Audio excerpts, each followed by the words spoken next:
السلام علیکم ورحمت الله وبرکاته. موږ د نصیر خیره بنسټ ټیم کابل ولایت د حساب ولسوالۍ ته راغلي. دلته مو تقریبا 15 تنه سنگ زغال خریداري کړل چې دا به په دې ژمي کې انشاءالله چې ډېرو بېوزلو او مستحقو کورنیو ته ورسیږي. چې راتلونکي ویډیو کې به انشاءالله چې تاسې وګورئ چې د دې ترڅنګ موږ نور ژمني توکي هم دغه بېوزلو او مستحقینو ته ورکوو.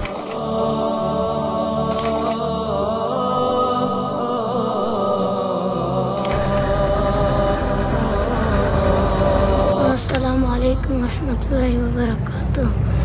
دا منګه چې کور کې یو ځای مې او مې مور د پلار مې 13 کاله کېږي شهید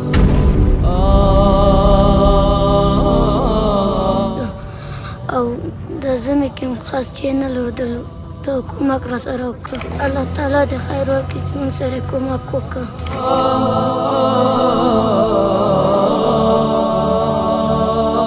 درنو لیدونکو نن ورځ پروان ولایت ته راغلي د شینوارو ولسوالۍ او سیاګرد ولسوالۍ بېوزله مستحقینو دپاره مو ژمنۍ مرسته راوړې ده. په دغه مرسته کې 50 منه سنگ زغال او 2 دانې کمپلې شاملې دي.